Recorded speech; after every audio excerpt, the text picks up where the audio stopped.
اللہ تعالیٰ نے نا انسانوں کو انسانوں کے ساتھ مل کر رہنے کا فرمایا ہے۔ انسان معاشرتی طور پر ایک دوسرے کے ساتھ مل جل کے رہتا ہے، تو جب انسان انسانوں کے ساتھ مل کے رہتے ہیں تو پھر انسانوں کے ایک دوسرے کے ساتھ محسن اور احسان مند کے رشتے بھی ہوتے ہیں۔ جس طرح احسان جتلانا ایک بہت بری صفت ہے اور ایک بہت بڑی باطنی اور روحانی بیماری ہے، اسی طرح احسان فراموشی کرنا بھی بہت بڑا ظلم ہے۔ ہمارے ہاں آج کل جو چیزیں بڑی سستی ہیں، بڑی ارزاں ہیں، بڑی سوکھی مل جاتی ہیں، ان میں ایک چیز احسان فراموشی بھی ہے۔ قرآن مجید فرقان حمید نے نا سورہ بقرہ کے اندر ایک مسئلہ طلاق کا بیان فرمایا کہ اگر کوئی خالی نکاح ہوا ہو اور طلاق دے دے اپنی بیوی کو تو وہ حق مہر کا کیا معاملہ کرے۔ طلاق ہو رہی ہے، طلاق، بات طلاق کی، میاں بیوی کے جدا ہونے کی بات آ گئی، تو اس مقام پر اللہ تعالیٰ نے قرآن مجید میں میاں بیوی کو کیا کہا؟ فرمایا وَلَا تَنْسَبُوا الْفَضْلَ بَيْنَكُمْ، آپس میں ایک دوسرے کے احسان کو بھلا نہ دو۔ وقت طلاق بھی تمہارے جو ایک دوسرے پر احسانات ہیں ان کو بھلا نہ دینا۔ کیوں کہ ان اللہ بما تعملون بصیر، بے شک اللہ تمہارے کاموں کو دیکھ رہا ہے۔ انسان کا انسان کے ساتھ جو بھلائی کا رشتہ ہے، نیکی کا، اسے کبھی نہ بھلایا جائے۔ اور قرآن مجید نے کہا حل جزاء الاحسان الا الاحسان، کیا ہے بھلا نیکی کا بدلہ مگر نیکی۔ احسان کا بدلہ صرف احسان۔ ہم نہ احسان مندی نہیں کرتے، مزاج نہیں پیدا کرتے۔ اچھا کبھی احسان مانتے بھی ہیں تو کسی نے جو ایک دو احسان کر دیے ہیں نا اس کا مانتے ہیں، اور ہمارے جو قریبی ہیں، جو اپنے ہیں، جن کے احسان گنے نہیں جا سکتے، شمار نہیں کیے جا سکتے، ہم پر سب سے زیادہ احسان ہمارے رب کریم کا ہے۔ اس نے ہمیں پیدا کیا ہے، اس نے ہمیں زندگی دی ہے، وہ ہمیں رزق دیتا ہے، اس نے ہمیں شعور دیا ہے، اور پھر اس کے بعد ہمارے اوپر سب سے بڑھ کر احسان ہمارے رسول پاک کا ہے صلی اللہ علیہ وسلم۔ حضور کا تو وجود ہی پورا اللہ کا احسان ہے۔ لقد من اللہ علی المؤمنین اذ بعث فیہم رسولا، رب کہتا ہے میں نے تم پر احسان کیا ہے کہ میں نے تمہیں اپنا رسول عطا فرمایا ہے۔ حضور کا سارا وجود ہی ہمارے اوپر احسان۔ لیکن آپ دیکھ لیں اس احسان مندی کا جو خاص جذبہ ہونا چاہیے تھا اور ہمارے وجود میں اس کے جو اثرات ہونے چاہیے تھے، اور ہماری طبیعت جس طرح جھکی ہوئی ہونی چاہیے تھی اس احسان پر، وہ ہمارا مزاج نہیں بنتا الا ماشاء اللہ۔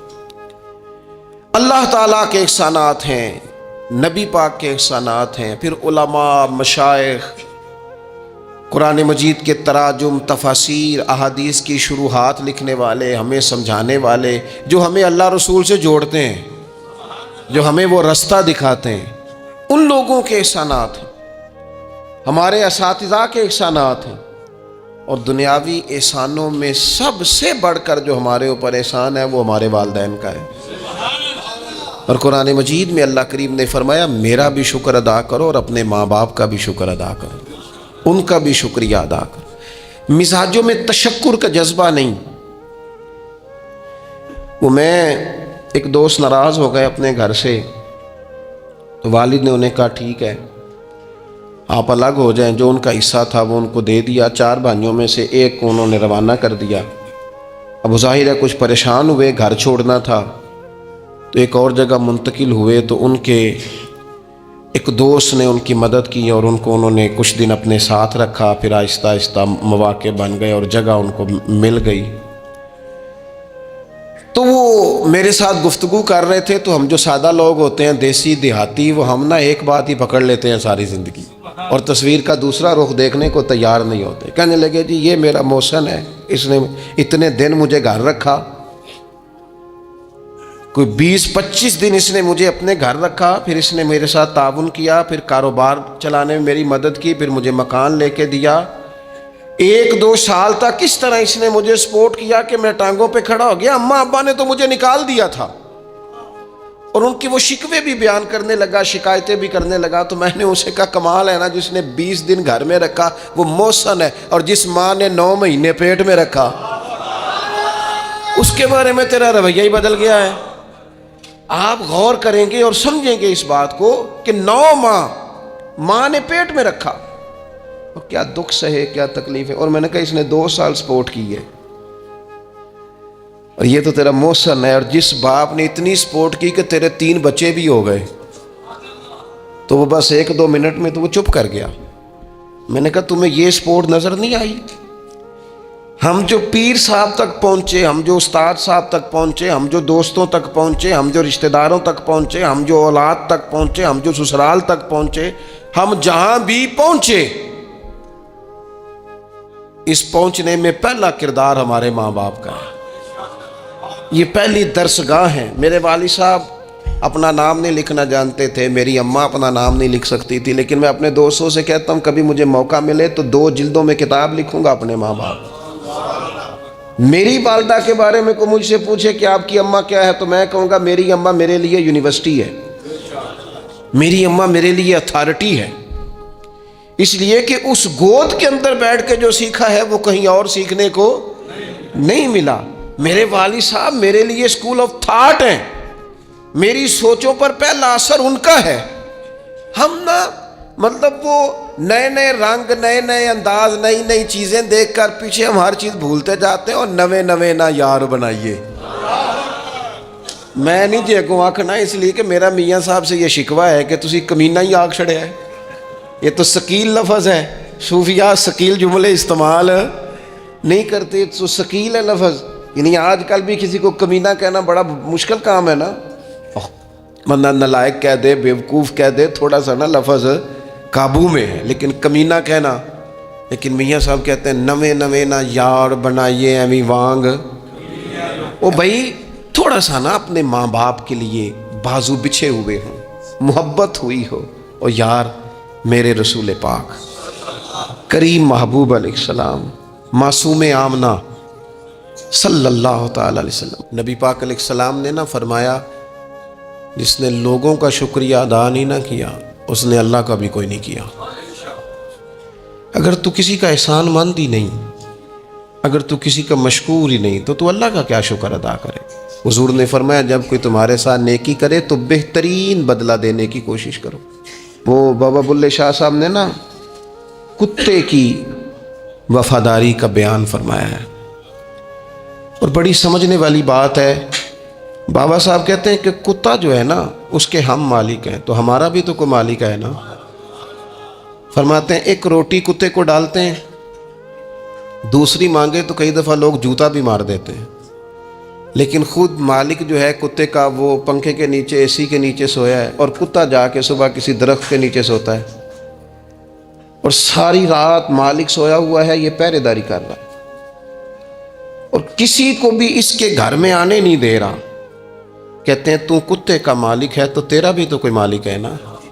تو راتی جاگیں تے شیخ صداویں، راتی تے جاگ دے کتے تیتھوں اتے، مالک دا در مول نہ چھڑ دے۔ وہ 4 سال بیماری آ جائے تو لوگ معاذ اللہ اللہ کے شکوے کرتے ہیں، اور تو جوتے مارتا ہے تو تیرا جانور تیرے گھر سے جانے کو تیار۔ لوگ بوری میں ڈال کے بند کر کے چھوڑ آتے ہیں، اسے پتہ ہے مالک چھوڑ گیا ہے، لیکن گھر آنے سے پہلے بلی پھر آ جاتی ہے۔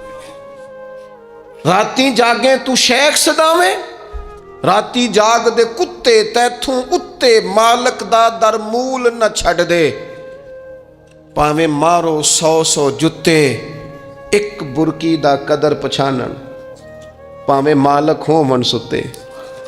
اے تیتھوں اتے رکھا سکھا کھا، دنے جا رکھاں وچ ستے، تیتھوں اتے اٹھ بلیا چل یار منا لے، نہیں تے پھر بازی لے گئے نہیں کتے۔ اٹھ بلیا چل یار منا لے، نہیں تے بازی لے گئے۔ جنہ تنام وچ عشق نہ رچیا، کتے ہونا تھی چنگے۔ اور ویکھو نا مالک دے کر راکھی کر دے صابر بھوکے ننگے. اپنی زندگی میں کچھ مزاج شکر والا. نبی پاک علیہ السلام نے فرمایا جو تم سے نیکی کرے اسے اچھا بدلہ دینے کی کوشش کرو.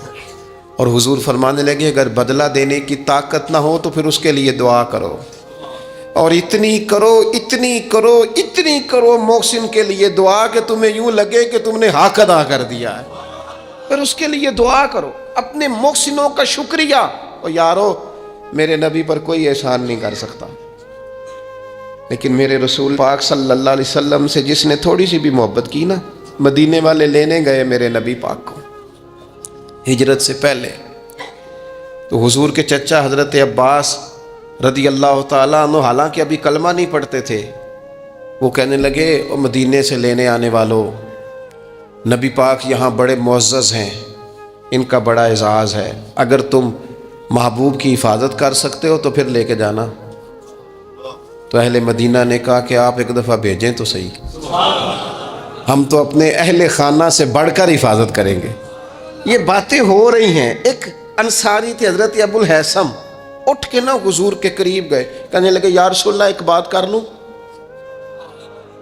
حضور نے فرمایا کر لو. عرض کی حضور ہمارے جن جن سے بھی تعلقات ہیں ہم سب سے بگاڑ لیں گے حضور, ہم صرف اور صرف آپ کی غلامی کریں گے, لیکن ایک ہلکا سا ڈر ہے, اگر اجازت ہو تو عرض کر لوں؟ حضور نے فرمایا کرو. عرض کرنے لگے یا رسول اللہ کل کو اگر آپ کو غلبہ ملے اور اللہ کے فضل سے ملے گا تو پھر ایسا نہ ہو کہ آپ اپنی قوم کی طرف لوٹ آئیں تو پھر ہم سے یہ فراق یہ بچھوڑا سا نہیں جائے گا. حضور پھر آپ واپس تو نہیں آئیں گے؟ تو حضور نے ان کی بات سنی تو حضور مسکرا پڑے, فرمایا مدینے والوں سنو, کبھی نہ بھولنا میں تم میں سے ہوں اور تم مجھ میں سے ہو. چھوڑ کے کیوں؟ ہمارے ایک بزرگ سے کسی نے کہا تھا او تم لوگ مدینے زیادہ رہتے ہو, حالانکہ نبی پاک نے تو مکے میں زیادہ وقت گزارا ہے. 63 سالہ عمر مبارک میں سے 53 سال مکے میں گزارے, مدینہ طیبہ میں تو صرف 10 سال گزارے اور تم ہر وقت مدینہ کرتے ہو. وہ کہنے لگے جا کے اپنا کیلکولیٹر ٹھیک کر, تیرا یہ فلسفہ بھی ٹھیک نہیں. نبی پاک نے مکے میں 53 سال گزارے ہیں اور مدینے میں قیامت تک کے لیے ڈیرا لگایا ہے. جا کے کیلکولیشن ٹھیک کر. حضور نے فرمایا رہنا بھی یہاں ہے, دفن بھی یہاں ہونا ہے, قیامت میں اٹھوں گا تو میری قبر بھی مدینے سے کھلے گی. مدینے والوں نے نا ایک دفعہ پھر ایک موقع آیا, مکہ فتح ہو گیا, تو فتح مکہ کے بعد نا ایک جنگ تھی, اس جنگ میں نا کچھ مال غنیمت آیا. تو نبی پاک علیہ السلام نے وہ مال غنیمت, یہ ایک مؤلفۃ القلوب قرآن پاک کی اصطلاح ہے, تالیف قلب کے لیے مال دینا. تو مکے کے لوگ مسلمان زیادہ ہوئے تھے, نئے ہوئے تھے, حضور نے مال زیادہ دیا, صحیح حدیث میں موجود ہے, زیادہ مال ذرا محبوب نے ان لوگوں کو دیا. تو ایک دو نوجوان انصار مدینہ میں سے کہنے لگے ابھی تو ہماری تلواروں سے اہل قریش کا خون ٹپک رہا ہے اور مال انہیں زیادہ مل گیا. حضور نے ایک خیمے میں اہل مدینہ کو جمع فرمایا تم نے یہ بات کی ہے؟ سچ بولنے والے لوگ تھے. عرض کی حضور ایک دو جوانوں کے منہ سے نکلی ہے. نبی پاک علیہ السلام نے فرمایا تم یہ کہہ سکتے ہو کہ یا رسول اللہ ان لوگوں نے تو آپ کو تکلیف دی تھی, ہم نے غلامی کی تھی. تم اگر کہو تو تم سچے ہو اس بات میں کہ یا رسول اللہ انہوں نے تو آپ کو نکلنے پہ مجبور کیا, ہم تھے جنہوں نے بازو کھول کے کہو تم یہ بات. تڑپ گئے اہل مدینہ. عرض کی حضور نہیں, ہم تو اندھیروں میں تھے, آپ کی برکت سے اللہ نے ہدایت کا نور عطا کیا. یا رسول اللہ صلی اللہ تعالی علیہ وسلم آپ کے ذریعے اللہ نے ہمیں اپنی پہچان عطا کی, قرآن عطا فرمایا, یہ ساری نعمتیں آپ کے صدقے ملی. پتہ حضور نے اہل مدینہ کی وفاؤں کا کس طرح ذکر فرمایا مدینے والوں اگر ہجرت کا موقع نہ ہوتا, رب نے ہجرت نہ رکھی ہوتی تو میں تو انصار مدینہ میں سے ہوتا. اور حضور فرمانے لگے اگر لوگ چلیں مختلف وادیوں میں تو مدینے والوں جس وادی میں تم چلو گے میں بھی اسی وادی میں چلوں گا. اور حضور نے فرمایا میرے مدینے والوں سے, انصار مدینہ سے صرف مومن ہی محبت کرے گا, اور ان سے جو بغض رکھے گا وہ منافق ہوگا, کیونکہ ان کی وفاؤں کا صلہ ہے کہ رسول پاک نے انہیں عزتیں عطا فرمائی. تھوڑا سا اپنی زندگی میں احسان مندی کا مزاج ہمارے ہاں نا خود غرضی کو باقاعدہ رواج دیا گیا، اور بڑے بڑے غلط جملے جو اخلاقاً اپنی زبان سے ادا بھی نہیں کیے جا سکتے، میں تو جی کام نکالنے کے لیے کسی کو بھی باپ بنا لیتا، معاذ اللہ۔ مسلمان تو اس طرح کی بات نہیں کر سکتا۔ یہ خود غرضی، یہ لالچ، یہ وقتی طور پر کسی شخص کو استعمال کرنا، ٹیشو پیپر بنانا، یہ اہل ایمان کا تو طریقہ ہی نہیں۔ وہ تو یاد رکھتے ہیں ہر ایک کا احسان، وہ تو کسی نے محبت کی ہو تو اس کا خیال رکھتے ہیں، وہ تو ان چیزوں کو سمجھ۔ حضرت جعفر طیار نے کہاں شہادت دی تھی جنگ موتا میں، اور حق تھا اہل ایمان کا کہ وہ شہادت پیش کرتے، لیکن دین کے لیے گئے نا، حضور علیہ الصلوۃ والسلام کے فرمان پر گئے تو محبوب نے ان چیزوں کو یاد رکھا۔ جب ان کی شہادت کی خبر آئی تو حضور خود حضرت جعفر طیار کے گھر گئے، ان کے بچوں کو سینے سے لگایا، 3 دن تک حضور کے گھر سے کھانا پک کے آتا رہا۔ اور حضرت جعفر طیار کے بیٹے کہتے ہیں میرے لیے نبی پاک نے دعا کی تھی برکت کی، تو فرماتے ہیں زندگی میں کوئی ایسا سودا مجھے ملا ہی نہیں جس میں اللہ نے ڈھیروں نفع نہ عطا فرمایا ہو۔ لیکن ان کی اہلیہ حضرت جعفر طیار کی گھر والی رو پڑی، عرض کی یا رسول اللہ صلی اللہ تعالی علیہ وسلم اب میرے بچوں کا کیا بنے گا؟ والد کا سایہ اٹھ گیا، لیکن اسلام کسی کا حق نہیں رکھتا۔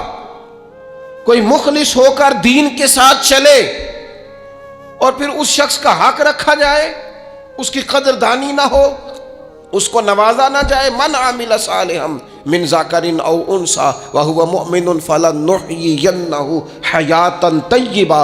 اللہ فرماتے ہیں جو بھی ایمان لانے کے بعد نیک اعمال کرے، چاہے مرد ہو چاہے عورت ہو مومن، فلنحيينه حیاتا طیبہ، ہم اسے پاکیزہ زندگی عطا فرمائیں گے، اسے اعزازات سے نوازا جائے گا، حیات طیبہ ملے گی۔ حضرت جعفر طیار رضی اللہ تعالیٰ عنہ کی اہلیہ اور میرے بچوں کا کیا بنے گا؟ والد چلا گیا، بڑے مسائل ہوتے ہیں زندگی میں، ہم نے دیکھا ہے والد کے جانے کے بعد کس طرح کی آزمائشوں سے لوگوں کو گزرنا پڑتا ہے۔ شروع میں لوگ آ کے کہتے ہیں ہم تمہارے ساتھ ہیں، پھر لوگ کہتے ہیں کوئی ایسا تو نہیں نا ابا چلا گیا، بڑا کچھ دے کے گیا ہوگا، اور پھر یہ نکمے کیوں ہیں، یہ کام کیوں نہیں کرتے؟ پھر وہی لہجے تھوڑے ہی عرصے کے بعد تبدیل ہو جاتے ہیں، انداز بدل جاتا ہے۔ لیکن جناب جعفر طیار کی اہلیہ جب رو رہی تھیں، آنسو بہا رہی تھیں، تو میرے محبوب نے بھی ایک وعدہ کیا۔ حضور نے کہا اگر ان کے باپ نے دین کے ساتھ نیکی کی ہے، خدمات پیش کی ہیں، تو پھر اسلام کسی کا حق تھوڑی رکھتا ہے۔ نبی کریم صلی اللہ تعالی علیہ وآلہ وسلم نے فرمایا تو پریشان نہ ہو، انا ولیہم فی الدنیا والآخرہ، فرمایا میں دنیا میں بھی ان کا وارث بنوں گا، میں قیامت میں بھی ان کا وارث بنوں گا، میں والی ہوں، میں سرپرست ہوں ان کا دنیا اور آخرت میں۔ میرے دوستو اپنی مزاجوں میں تھوڑا سا نا پلٹ کے دیکھا جائے، محسنین پر غور کیا جائے، کتنے لوگ تھے انہوں نے ہمیں سہارا دیا، کتنے لوگ تھے زندگی کے موڑ پر کس طرح کر کے انہوں نے ہمارے ساتھ شفقتیں کی۔ میں نے تو کالج میں دیکھا ہے کہ جن کو بالکل دنیا دار نوجوان کہا جاتا ہے اور کوئی دینی تعارف اور دینی وزاداری نہیں رکھتے، وہ بھی ایک دوسرے کی فیسیں دے رہے ہوتے ہیں، وہ بھی ایک دوسرے کو کہہ رہے ہوتے ہیں چل یار سیر پہ جانا ہے چلتے ہیں، لیکن کسی کی نیکی کو یاد بھی تو رکھا جائے۔ حالات بدلتے ہی عنوان بھی بدل جائے، تھوڑی سی تبدیلی آتے ہی انسان کا مزاج بھی بدل جائے۔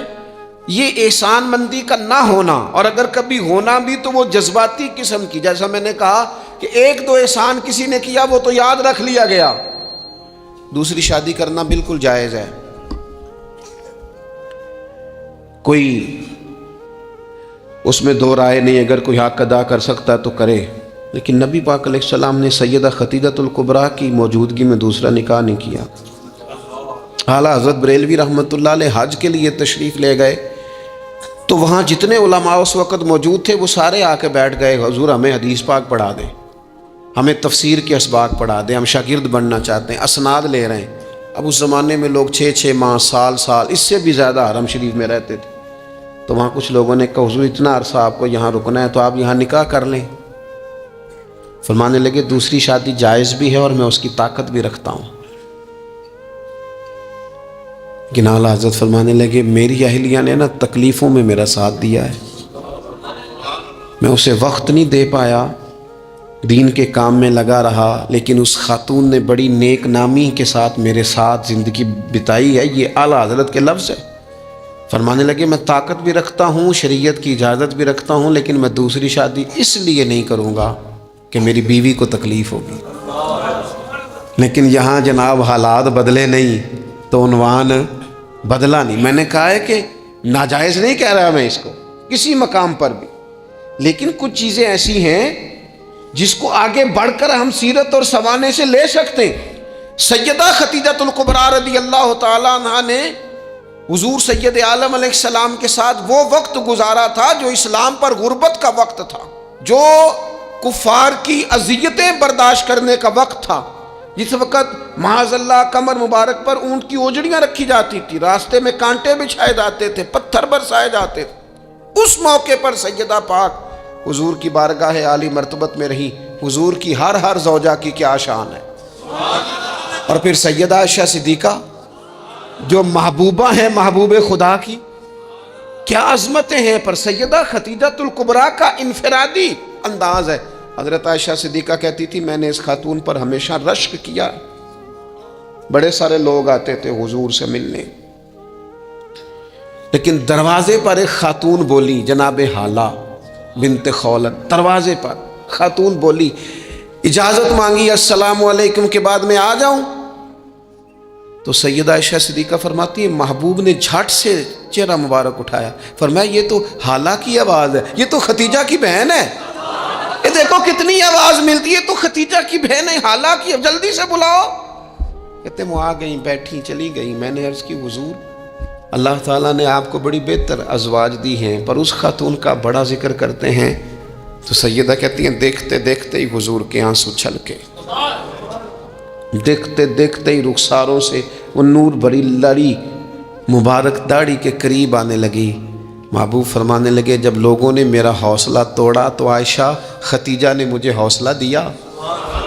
کہا لوگوں نے میرا انکار کیا، وہ مجھ پر ایمان لائیں، لوگوں نے مجھے جھٹلایا، انہوں نے میری تصدیق کی، اور پھر کہا اللہ نے مجھے جو اولاد دی وہ بھی خدیجہ الکبریٰ کے بدن سے دی۔ وَلَا تَنْسَبُوا الْفَضْلَ بَيْنَكُمْ، آپس میں ایک دوسرے کے احسان بھلا نہ دو۔ وہ جس نے ایک موقع پر جب تم قرض میں الجھ گئے تھے تمہارے ساتھ نیکی کی ہے، وہ تمہیں ساری زندگی یاد رہی۔ اور جن بھائیوں نے، جس اہلیہ نے، جن دوستوں نے، ماں باپ نے، قریبی عزیزوں نے زندگی تمہارے نام کر دی، وہ تمہیں بھول گیا ایک منٹ میں۔ اپنی زندگی احسان مندی والی ہو، اس میں حضرت ابوبکر صدیق رضی اللہ تعالیٰ عنہ نے نا بڑا کریم محبوب کا ساتھ دیا۔ ایک موقع پہ نہیں، درجنوں مواقع پر حضور نے فرمایا میں نے سب کی نیکیوں کے بدلے دے دیے، ابو بکر کا بازو تھام کے لے جاؤں گا، رب ہی اسے اجر عطا کرے گا۔ حضرت صدیق اکبر رضی اللہ تعالیٰ عنہ کی ان باتوں کو میرے قریب نے ہمیشہ، بلکہ حضرت عمر کہتے ہیں میری اور جناب صدیق اکبر کی کسی بات میں شکر رنجی ہو گئی تھی، اور جناب صدیق حضور کے پاس چلے گئے اور جا کر کے عرض کیا کہ یا رسول اللہ صلی اللہ تعالیٰ علیہ وآلہ وسلم یہ معاملہ ہو گیا ہے۔ حضرت سیدنا ابو بکر صدیق کی بات سن کے حضور خاموش ہو گئے۔ حضرت صدیق نے عرض کی حضور میں نے کہا بھی تھا، عرض بھی کی تھی، لیکن عمر فاروق مانے نہیں، یہ اگر کوئی بھائی معذرت کرے تو اس کی قبول کر لینی چاہیے۔ ہمارے ہاں نا احساس ہونے پر منتیں کرتے دیکھے ہیں میں نے بھائی، اپنے بچوں سمیت آ کے بیٹھے دیکھیں اور چار یار غلطی ہو گئی تھی، وہ بندہ جس کی روزانہ لاکھوں غلطیاں رب معاف کرتا ہے، وہ کسی کی ایک خطا بھی معاف کرنے کو تیار نہیں ہے۔ شادی کا موقع ہے، منانے کے لیے جا رہے ہیں رشتہ دار، کہتے ہیں آج ہی تو ٹائم آیا ناراض ہونے کا، اور تیار ہی نہیں ہے، راضی نہیں ہوتے ہیں۔ یہ حدیث یاد رکھ لینا، نبی پاک علیہ الصلوۃ والسلام نے فرمایا جس کا بھائی اس کے پاس معذرت لایا، معافی مانگنے آیا اور اس نے معاف نہ کیا، محبوب فرماتے میرے حوض کوثر پہ نہ آئے،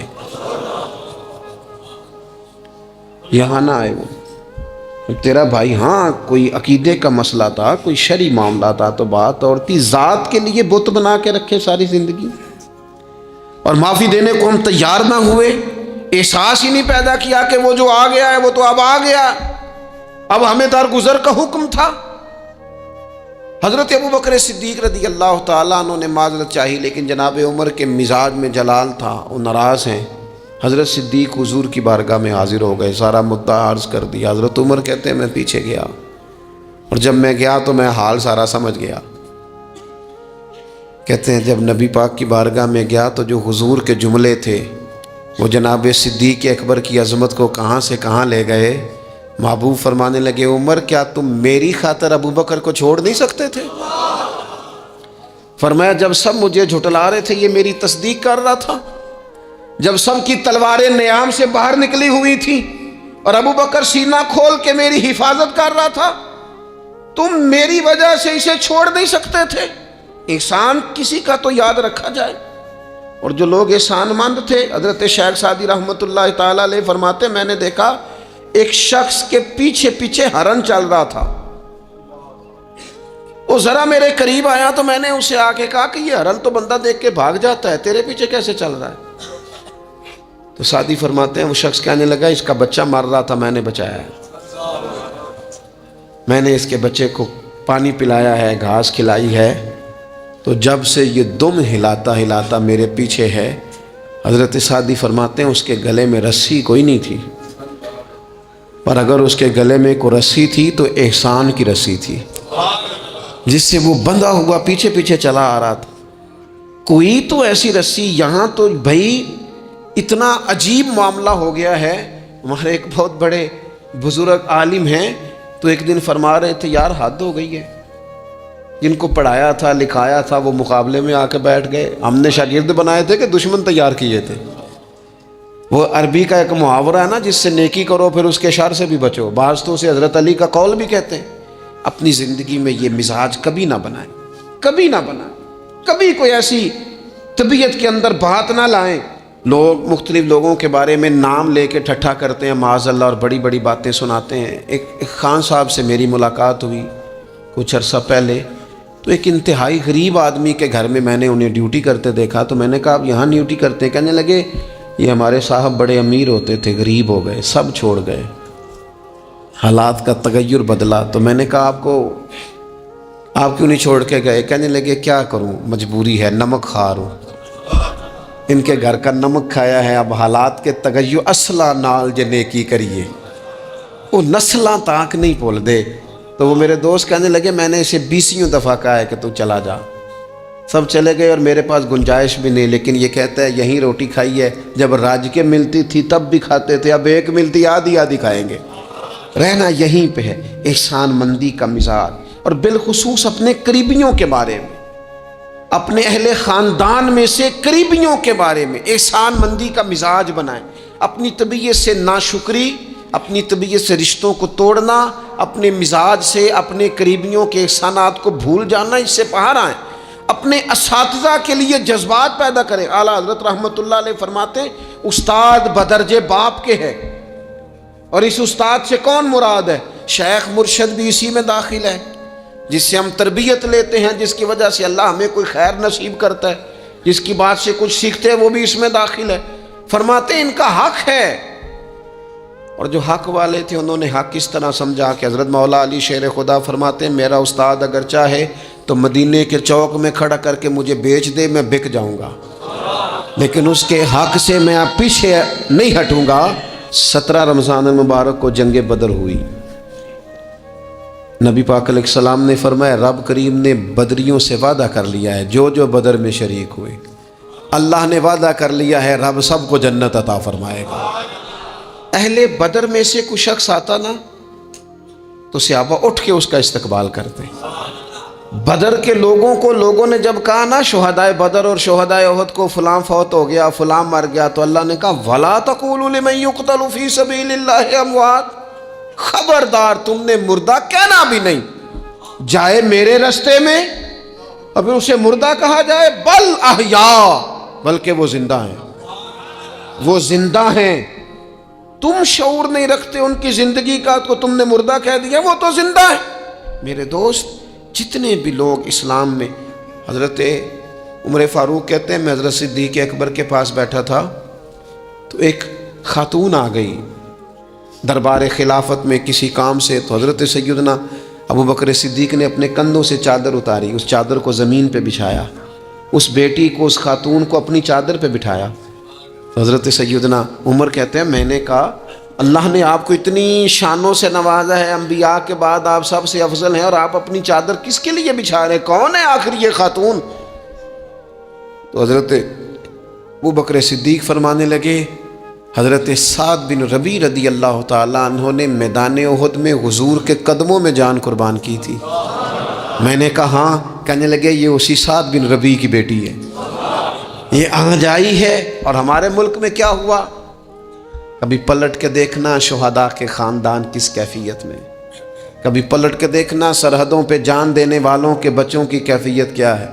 کبھی کسی تقریب میں بلا لیا جاتا ہے، 2 جملے کہہ دیے جاتے ہیں، کوئی ایک آدھ میڈل بھی دے دیا جاتا ہے، لیکن کبھی پلٹ کے دیکھنا ان کی کیفیات کیا ہیں، ان کا خیال رکھا، ان چیزوں کو غور کیا گیا۔ کسی نے اگر کسی مقام پہ کوئی نیکی کی تو اس نیکی کا اعزاز رکھا گیا۔ میں نے تو اپنی زندگی میں دیکھا ہے، بڑا چھوٹا آدمی ہوں لیکن میں نے دیکھا ہے دین کا کام آپ تھوڑا کرتے ہیں، رب آپ کو اجر اتنا عطا کرتا ہے، اتنا عطا کرتا ہے کہ انسان شرمندگی میں پانی پانی ہوتا جاتا ہے کہ یہ تو بالکل میری اوقات ہی نہیں تھی، یہ تو کیفیات ہی نہیں تھی، یہ اس مسجد کے نقشے کی جب بات چل رہی تھی تو نقشہ منظور کرنے والوں میں سے ایک صاحب نے مجھے کہا اتنی بڑی مسجد بنا رہے ہیں تو وہاں تو آبادی کوئی نہیں، تو اتنی بڑی مسجد بنا رہے ہیں تو لوگ کہاں سے آئیں گے؟ تو میں نے کہا ہمیں تو پہلے بھی نہیں پتا کہاں سے آتے ہیں۔ وہ کہنے لگے نہیں پھر بھی کوئی اندازہ تو ہو۔ میں نے کہا کہ چلے مسلمان پر ویسے ہی اعتبار کرنا چاہیے، تو میں تو ویسے ہی پگڑی داڑھی والا ہوں، سچ بتاتا ہوں مجھے نہیں پتا کہاں سے آئیں گے، پر امید ہے کہ آ جائیں گے۔ اب جو آ رہے ہیں وہ مجھے صرف ایک ہی بات کہہ رہے ہیں تہاڈی جگہ تھوڑی ہے، اے جگہ ذرا بدالو۔ میں نے کہا ذرا ٹھہر جاؤ، جو چیزیں ہو رہی ہیں ان کو ذرا مینج کر لیں۔ دیکھو اللہ تبارک و تعالی، اللہ کا رسول، دین کسی کا قرض نہیں رکھتا۔ ہمارے مخلص ہونے میں دیر ہوتی ہے، ہم اور جلدی شکوہ کرتے ہیں اپنی زبان پہ، اللہ تعالی ہمیں معاف فرمائے۔ بعض اوقات نہ چاہتے ہوئے کچھ ایسی باتیں آ جاتی ہیں جن میں بعد میں شرمندہ ہوتے ہیں، یار یہ جملہ کیوں کہا، دین تو بڑا اعزاز دینے والا۔ اپنے محسنوں کا شکریہ ادا کریں۔ آپ یقین کریں میں نے زندگی میں ایسے اساتذہ دیکھے جن کا مقصود تنخواہ لینا نہیں تھا، پڑھانا تھا، اور انہوں نے جیب سے خرچ دے کے بچوں کو پڑھایا، دل لگایا، جد و جہد کی۔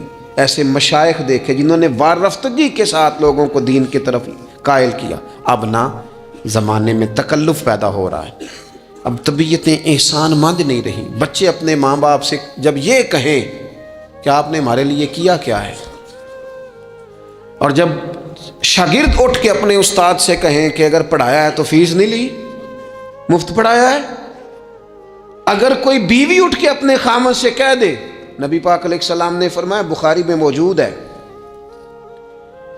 کہ ساری زندگی تم عورت کے ساتھ نیکی کرتے ہو لیکن تمہارا ایک عیب دیکھتی ہے تو وہ کہتی ہے میں نے تو کبھی تم میں کوئی بھلائی دیکھی نہیں، یہاں تو سکھ پایا ہی نہیں۔ فرمایا اس بنیاد پر کثرت سے عورتیں دوزخ میں جائیں گی۔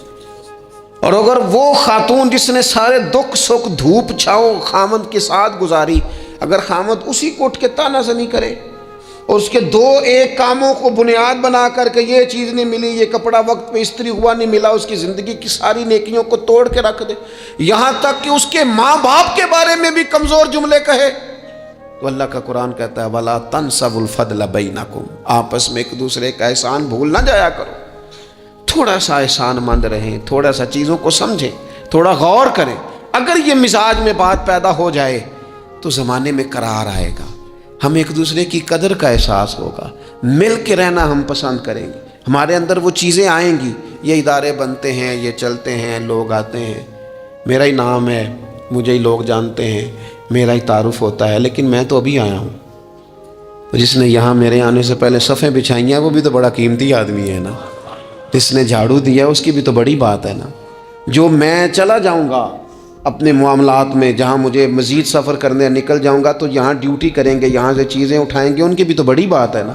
لیکن ہم احسان ماننے کو تیار، یعنی سو رہے ہیں سیٹھ صاحب گاڑی میں، پیر صاحب، علامہ صاحب سو رہے ہیں، ڈرائیور گاڑی چلا رہا ہے، وہ سویا ہوا پتہ نہیں کتنی دیر ہو گئی، ایک ذرا جگہ کسی جگہ بریک لگ گئی ہے تو آنکھ کھلتے کہتا ہے تیار نہ چلا، او بھائی تو سویا ہوا تھا، اس کی نیکی سمجھ، جس نے ساری رات تجھے سفر کرایا ہے اور یہاں تو تلخ ہو گیا صرف ایک بات پر۔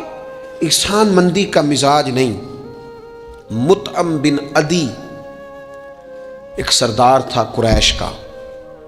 یہ بات نا، یہ ایک میں پڑھتے پڑھتے، میں بدر کو پڑھ رہا تھا دراصل، یہ ایک بات میں نے پڑھی تو یہ سارا عنوان ہی میں نے بدل دیا، میں نے کہا بات ہی اس پہ کرنی ہے۔ ایک شخص کا ذکر آیا بدر میں، مطعم بن عدی کا، کافر ہے، مسلمان نہیں ہوا، بدر میں اس کا ذکر آیا۔ ذرا دیکھیے ذکر کیسے آیا۔ نبی اکرم صلی اللہ تعالیٰ علیہ وسلم جب طائف سے واپس آئے نا، تو جب کوئی شہر سے جاتا تھا واپس آتا تھا تو کسی کی پناہ میں آتا تھا تاکہ پھر کوئی اسے تکلیف نہ دے، اس دور کا رواج تھا۔ تو نبی پاک علیہ السلام جب واپس آئے تو کئی لوگوں سے بات کی گئی لیکن کوئی بھی آگے نہ بڑھا حضور کی حفاظت کے لیے۔ تو مطعم بن عدی اپنے 6 یا 7 بیٹوں کو لے کر اسلحے سمیت پوری شان و شوکت کے ساتھ نبی پاک کو لے کے آیا، اور پھر حضور نے بیت اللہ شریف میں نماز پڑھی۔ وقت گزر گیا، ایک دور کی بات تھی، ایک بات تھی، وہ دور گزر گیا، اس کے بعد بڑے دور آئے، اللہ نے معراج عطا کی، حضور یہاں آ گئے مدینہ طیبہ میں، یہاں سینکڑوں لوگ مسلمان ہوئے، بدر میں اللہ نے فتح دی۔ جب بدر کے قیدیوں کی بات چل رہی تھی نا، یہ جو لوگ قیدی ہو کے آئے ہیں انہیں کس طرح چھوڑنا ہے، تو بڑے بڑے سردار مکے کے تیار تھے سفارش کے لیے آنے کے لیے کہ ان قیدیوں کو چھوڑ دیا جائے۔ یہاں بھی مشورہ ہو رہا تھا کیا کرنا ہے، قتل کر دیا جائے ان کفار کو، یہ بھی مشورہ تھا، فدیہ لے کے چھوڑ دیا جائے، یہ بھی مشورہ تھا، بہت ساری چیزیں ابھی طے ہونی تھی۔ تو ان ساری باتوں کے بیچ اچانک کیفیت بدلی۔ صحابہ کہتے ہیں باتیں ہوتے ہوتے ایک نیا رخ بات نے اختیار کیا۔ محبوب کریم اچانک فرمانے لگے، آج اگر مطعم بن عدی زندہ ہوتا، کیونکہ وہ فوت ہو گیا تھا، کہا آج اگر مطعم بن عدی زندہ ہوتا اور وہ مجھ سے آ کے کہتا ان قیدیوں کو چھوڑ دے، تو حضور فرماتے ہیں میں دیر نہ کرتا، فوراً ہی چھوڑ دیتا، چونکہ مجھے اس کی وہ نیکی یاد ہے، اس نے وہ جو اس وقت میرے ساتھ رویہ رکھا مجھے بھولا نہیں۔ صرف ایک بات آپ کی خدمت میں عرض کرنا چاہتا ہوں کہ اپنی زندگی میں نا، وہ انسان بڑا چھوٹا ہوتا ہے جب ماں اسے وقت دیتی ہے، بڑا چھوٹا ہوتا ہے جب باپ اسے وقت دیتا ہے۔ بڑے اساتذہ کے پاس بڑی کتابیں جب بندہ پڑھتا ہے وہ بھی بڑا وقت ہوتا ہے، لیکن جب اسے یہ اچھی طرح پہچان کرانی ہوتی ہے نا کہ یہ الف ہے، یہ با ہے، اور نہیں یہ تا ہے، آنکھیں کھول کے دیکھ، 2 نقطوں والا تا ہوتا ہے، یہ سا ہے، وہ بھی بڑے مشقت والے لوگ ہوتے ہیں، وہ بھی بڑی محنت کرتے ہیں، لیکن کیا کریں، بھول جاتے ہیں لوگ، نہیں یاد رہتا۔ وہ جس کی بات سن کے اللہ نے دین کی توفیق دی، اس کی بات سن کے اس طرف مائل ہوئے، پھر ریسرچ کی اور پھر اسی کو ان پڑھ کہنا شروع کر دیا، پھر کہا کہ وہ توجہ تو اس نے دلائی تھی پر یہ بندہ ہی ٹھیک نہیں۔ یہ ہمارے ہاں عجیب ناشکری کا اور احسان فراموشی کا مزاج آیا ہے۔ ہمیں ہمارا دین کہتا ہے آپس میں ایک دوسرے کے احسانوں کو بھلانا نہ، اور نیکی کا بدلہ ہمیشہ نیکی رکھنا۔ حضور نے فرمایا شکریہ ادا نہ کر سکو تو محسن کے لیے دعا ضرور کرنا۔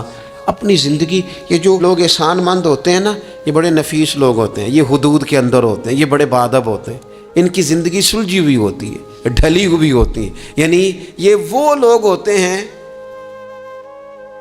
جن کا کوئی ہوتا ہے،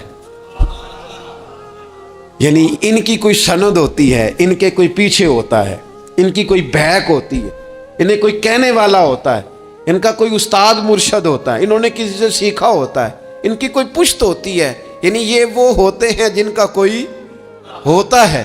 اور جو کہے کہ میں تو ساری محنت آپ ہی کی تھی، ابے بھی کچھ نہیں سی دیتا، بھائی بھی چھٹ گئے سن، فلانا بھی تو بھائی تو ڈھلا ہوا ہی نہیں ہے، ایسا آزاد بندہ، اس طرح کی کیفیات، یہ انداز درست نہیں ہے۔ اپنی زندگی کو احسان مند بنائیں۔ ہم بڑے لوگوں کے احسان مند ہیں، آپ یقین کریں، کبھی سوچتے ہیں تو ڈھیر سارے لوگ ایسے ہیں جن کے بارے میں سوچتے ہیں یار تیرا شکریہ کیسے ادا کریں گے، کہاں سے وہ لفظ لائیں گے، جن سے تیرے بڑے سارے زندگی میں لوگ ہوتے ہیں۔ بس اپنا مزاج احسان مندی والا بنائیں، نہ جزا دے سکیں اور نہ کوئی بدلہ دے سکیں تو دعا کے تو الفاظ ادا کیے جا سکتے ہیں۔ ایک ضروری بات آخر میں آپ سے یہ عرض کرنی ہے یہ جو رمضان المبارک کا آخری عشرہ ہوتا ہے نا، یہ بڑا قیمتی ہے۔ میں پہلے بھی دوستوں سے عرض کرتا رہتا ہوں کہ ہم نا یہ آخری 10 دن اکثر بازاروں میں گھوم کے گزار دیتے ہیں، پہلے بھی ساری خریداری کی جا سکتی ہے۔ بخاری مسلم میں حدیث ہے، سیدہ عائشہ صدیقہ رضی اللہ تعالیٰ عنہ فرماتی ہیں آخری 10 دن جو رمضان کے ہوتے تھے حضور خود بھی بیدار ہوتے تھے، ہمیں بھی بیدار کرتے تھے۔ یہ راتیں بیدار رہنے کی ہیں، شب قدر کی تلاش کی ہیں۔ نبی پاک نے اعتکاف فرمایا ہے، کوشش کریں، جو تو اعتکاف بیٹھ رہے ہیں وہ تو بڑے باعث مبارکباد ہیں، جو نہیں بھی نہ بیٹھ رہے وہ بھی اپنے اپنے علاقے کی مساجد میں کوشش کریں، 1 رات مل جائے، 2 مل جائیں، 4 مل جائیں، جتنا اضافی ٹائم ملے آخری 10 دنوں میں وہ مسجد میں گزاریں۔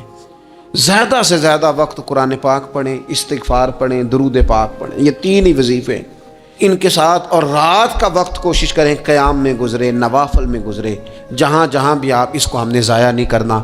یاد آتی ہے تو آنسو بھی نکلتے ہیں، دعا بھی نکلتی ہے۔ تھے کچھ لوگ پچھلے سال جو اس سال موجود نہیں ہیں، وقت تیزی سے گزر رہا ہے، تو یہ سعادتیں بڑی قیمتی ہیں، ان کو ضرور حاصل فرمائیں۔